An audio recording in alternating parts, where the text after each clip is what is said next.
এবার আমাদের পুরী ঘুরু ঘুরু কমপ্লিট। তো পুরী থেকে এবার আমাদের বাড়ির দিকে রওনা দিতে হবে। রাস্তার ধারে বসে ডাব খেয়ে নিলাম, পেটটা ঠান্ডা করতে হবে কি না সেই কারণে পুরী থেকে বেরিয়ে পড়লাম। তখন প্রায় সকাল 6টা বাজে। তো ওখান থেকে গিয়ে পৌঁছলাম আমরা উদয়গিরি খণ্ডগিরি। তো এখানে এই মিউজিয়ামটা ওপেনিং হয়েছে মাত্র 6 মাস হয়েছে। তো আমাদের ওনারাই ডাকতে আসলো, যে গাড়ির সামনে দাঁড়িয়েছিলাম টিফিন খাওয়া করছিলাম, আর তখন ওনারা বললো এখানে একটা নতুন মিউজিয়াম হয়েছে, আপনারা এখানে এসে দেখতে পারেন। তো এখানে মিউজিয়ামটা এসে দেখলাম, ভেতরে বেশ এসি আছে, ঠান্ডা ঠান্ডা হাওয়াটাও খেয়ে হয়ে গেল। আর বেশ গরম লাগছিল বাসে করে আসছিলাম যখন। তো ওর ভেতরে গিয়ে দেখলাম গান্ধীজি, সুভাষচন্দ্র বোস, আরও অনেকের সব কিছু রয়েছে। আর এই গোপুসোনাটাকে একজন নিয়ে ঘুরছিল, তো আমি বললাম একটু কোলে নেওয়া যাবে, বললো হ্যাঁ কেন নেওয়া যাবে না। তো আমিও গোপালকে কোলে নেওয়ার শখটা মিটিয়ে নিলাম। গোপালটা কিন্তু বেশ ভারী ছিল, 12-13 কেজির মতো হবে। তো এখানে তারপরে নন্দনকাননে চলে এলাম। নন্দনকাননে গিয়ে একটু খিদু খিদু পেয়ে গিয়েছিলাম, তো যাই জন্য আমরা চানা খেলাম। আর এখানে চানাতে দেখো মুগ কড়াইও মানে কলা করা রয়েছে, এটা কিন্তু বেশ ভালো লাগলো খেতে। তো এখানে যাই খাচ্ছি তাই 20 টাকা প্লেট, 10 টাকার কোনো ব্যাপার নেই, মানে সব কিছুই 20 টাকা। তো টিকিট কাটা হয়ে গেল, বাবুর জন্য 10 টাকার টিকিট, আর আমরা 3জন ভাই, বাবু, আমি আর ছোট, তো 3জনের 50 টাকা করে টিকিট নিল। তো এখানে নন্দনকাননে ঢোকার জন্য এই টিকিটটা কাটতেই হবে। তো টিকিট কেটে প্রথমে ঢুকলাম, ঢুকেই দেখলাম এরকম পার্কের পরে এরকম একটা ভাল্লুক দেখলাম যে উপরে শুয়ে আছে। তারপরে এখানে এসে দেখছি যে আরও অনেক ভাল্লুক আছে। এই ভাল্লুকটা আবার দাঁড়িয়ে দাঁড়িয়ে আমাদের সঙ্গে দেখছে, গাঁও গাঁও করছে, মানে আমাদের পোজ দিচ্ছে আর কি। অনেকটা ঘুরে ঘুরে নন্দনকানন ঘুরে দেখতে হয়। হ্যাঁ, এখানে তবে মানে ঘোরার জন্য ব্যাটারির গাড়ি পাওয়া যায়, টয় ট্রেন পাওয়া যায়। তো আমরা কোনো গাড়ি নিয়ে ভাবলাম যে হেঁটে হেঁটে একটু ঘোরা হবে, পা ভীষণ ব্যথা করছিল। তবুও দেখো বাবু একটা সঙ্গী পেয়ে গেছে, তাকে নিয়ে ঘুরছে। আর এখানে রয়েছে মাছের অ্যাকোরিয়াম, মানে প্রচুর মাছ, যেসব মাছ হয়তো কখনো দেখিনি, এই রকম ধরনের মাছ। তো মাছগুলো দেখে বেশ ভালো লাগছে। আর এই মাছগুলো দেখো পুরো সবুজের সবুজ হয়ে আছে, আর এটা খুব কালারফুল একটা মাছ। আর বাবুকেও দেখাচ্ছিলাম, আমরাও দেখছিলাম। আর এই মাছের অ্যাকোরিয়ামগুলো বেশ বড়। আর এই মাছগুলো মনে হচ্ছিলো হাঙর মাছের ছোট মাছ, মানে বাচ্চা মাছ, এত বড় বড় না, দূর থেকে হয়তো ছোট লাগছে, কিন্তু যখন আমি কাছ থেকে দেখছিলাম বেশ বড় ছিল। আর এই মাছগুলো দেখতে পাচ্ছি একদম ফিট সাদা ধপধপে, পুরো পালকের মতো, দারুণ লাগছিলো। মাছের পর এখানে একটু পাখির জায়গায় এলাম, পাখিরালয়ে। তো এখানে প্রচুর কিচিরমিচির করছে পাখির আওয়াজে, তোমাদের শোনাতে পারলাম না। তো প্রচুর পাখি ছিল। তো এই পাখিটা ঘুরে এসে, আর হ্যাঁ হালকা হালকা বৃষ্টি পড়ছিল। এই দেখো রয়্যাল বেঙ্গল টাইগার, এটাকে দেখার জন্য মানুষের এত উৎসাহ। এখানে সিংহী বসে আছে, তোমাদের কতটা দেখাতে পাচ্ছি জানি না। হ্যাঁ, তো সেই জন্য। আর এখানে দেখো বাবু উঠে পড়েছে ওর মামার কাঁধে। আর এইখানে হনুমানগুলো দেখো কি অবস্থা, হনুমানগুলো তেড়ে তেড়ে আসছে। আসলে বাবুর না সেই সময় জ্বর উঠেছিল, সেই কারণে এখানে হনুমানগুলো ঘুমিয়ে পড়েছে। আর ওর বাবার জ্বর ছিল 2 দিন আগে থেকেই, দেখলাম বাবুরও জ্বর, নন্দনকাননে একদম হাঁটতেই পারছিল। আর এখানে হাতি ছিল, হাতিও দেখা হয়ে গেল। তো বাবু সবার কাঁধে উঠে উঠেই দেখছে, আর আমরা হেঁটে হেঁটে যাচ্ছি, অনেকটা বড় এরিয়া কিনা সেই জন্য।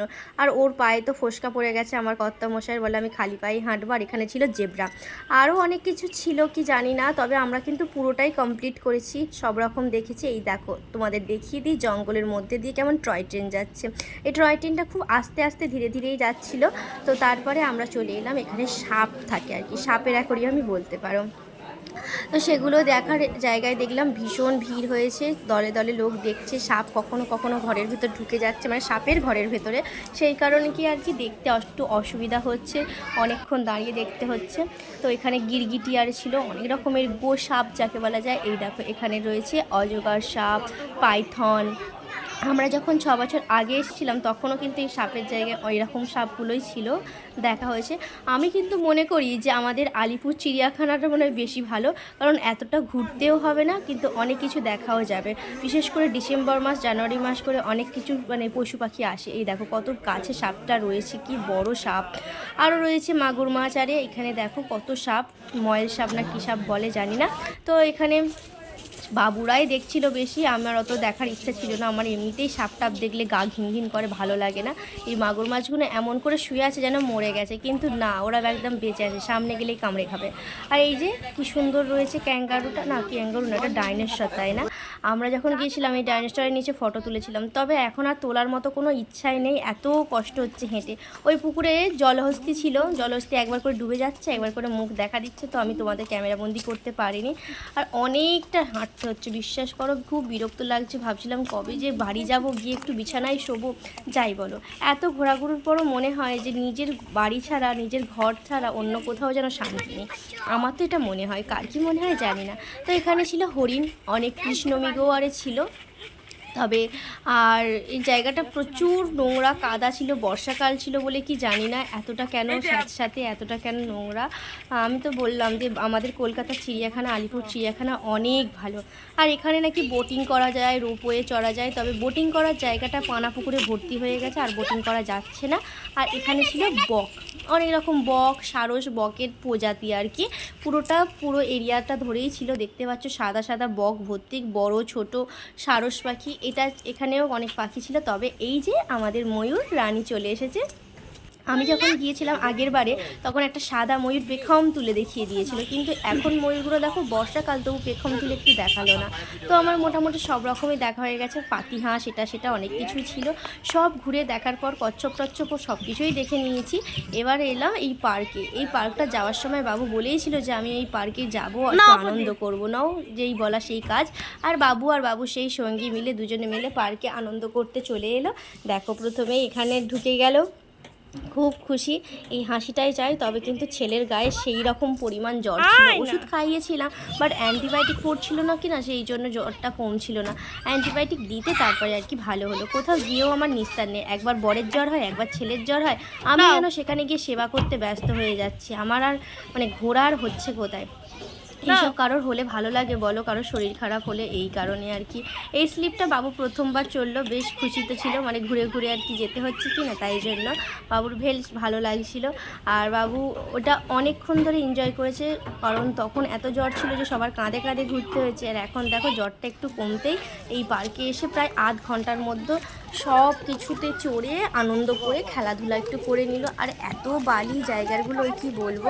এই যে দেখতে পাচ্ছ ব্যাটারি গাড়িটা গেল, এইসব গাড়িতে করে কিন্তু যাচ্ছে। মাথা এক একজনের মানে পার হেড 70 টাকা করে দিতে হবে, পুরোটা ঘুরিয়ে দেখাবে, গাইডও থাকবে, গাইডের জন্য আলাদা টাকা দিতে হবে। তো আমরা কোনো গাইডারে নিয়ে হেঁটেই যতটা পারা ঘোরা যায়।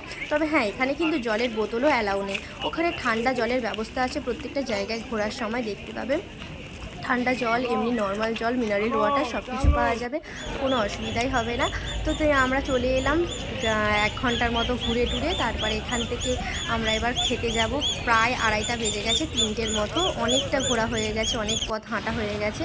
আর এখানে দেখো অনেক ধাবা টাবাও রয়েছে। তবে হ্যাঁ, আমরা এই স্ট্রিট ফুড থেকে কয়েকটা জিনিস কিনলাম, বেশ ভালো লাগলো। বাঁধাকপির পকোড়া কিনলাম 20 টাকা দিয়ে, আর কিনলাম আলুর চপ। এখানে 3টে আলুর চপ 20 টাকা ছিল, কিন্তু আলুর চপ আমাদের এখানের মতো এত টেস্টি ছিল না, মনে ছিল বেসনের গোলা, মানে ফুরুলি যেরকম হয় সেই রকম ধরনের। আর এখন কেন জানি না এরকম করছে, ওরা পারে না হয়তো। তো স্কুল ছুটিটা দেখতে আমার বেশ ভালো লাগছিলো, মনে পড়ে গেল আমাদের সেই ছোটোবেলার কথা। আমাদের এরকম স্কুল ছুটি হয়ে গেলে দৌড়ে দৌড়ে চলে আসতাম, কিন্তু এখানে এত রোডের যানজট, এরকমভাবে বাচ্চারা দৌড়োদৌড়ি করছিল, ভয়ও লাগছিল। তবে একজন সব গাড়ি দাঁড় করিয়ে রেখেছিল। নাও খেতে চলে এলাম, মাংসের তরকারি আর ভাত, এটাই আমাদের লাস্ট খাবার। হ্যাঁ, রাত্রিবেলায় খেতে দেবে হয়তো গাড়িতে, কিন্তু দুপুরের লাঞ্চটা আমাদের এখানে করে নিতে হলো বসে। আর সবাই মিলে খাওয়ার মজা